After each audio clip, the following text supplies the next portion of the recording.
मोदी हुकूमत ने मुल्क के हर घर तक बिजली पहुंचाने का मकसद हासिल करने के लिए सितंबर 2017 में प्रधानमंत्री सहज बिजली हर घर योजना शुरू किया था। लेकिन जिला बाराबंकी में इस स्कीम में बड़े पैमाने पर बदनवानी का मामला सामने आया है। बाज़ाब्ता कनेक्शन लेने वाले दर्जनों सार्फिन को अब तक बिजली मुयस्सर नहीं हुई है और उन्हें 3 माह का बिल थमा दिया गया है। सर, समस्या यह है कि हमने 3 महीना पहले अपने बिजली का कनेक्शन कराया था।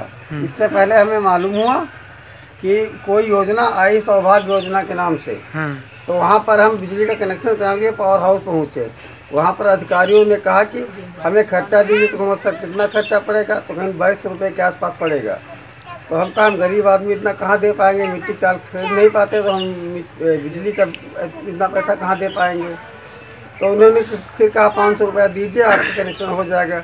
हम 3 महीना पहले कनेक्शन का आज तक बत्ती हमारे घर पे नहीं जली है। फिर बाद में कनेक्शन मीटर बांधा गवा, लाइन जोड़ी गए, लाइन यहाँ घर तक आई नहीं कि बिजली। अब वहाँ जाई तो खेत दिए, यही समस्या भैया। फिर बिजली घर तक आई नहीं।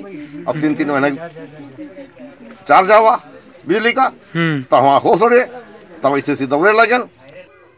दावा किया गया था कि जिला के तमाम गांव तक बिजली पहुंचा दी गई है और इस स्कीम के तहत तकरीबन 1,07,000 अफराद को मुफ्त कनेक्शन फराहम किए गए हैं।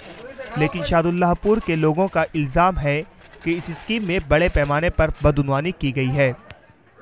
अगर ऐसी जांच में ऐसी बात सामने आती है तो उनके विरुद्ध जो भी कार्मिक होंगे, चाहे वो बजाज के होंगे या किसी के होंगे, उनके विरुद्ध हम FIR कराकर समुचित कार्रवाई कराएंगे।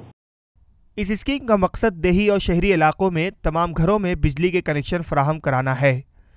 इसके तहत माशी एतबार से कमज़ोर ख़ानदान को मुफ्त बिजली का कनेक्शन दिया जाना है, जबकि दीगर घरों से 500 रुपये फी घर की शरह से चार्ज वसूल किया जाना भी शामिल है। बाराबंकी से मोहम्मद उमैर की रिपोर्ट।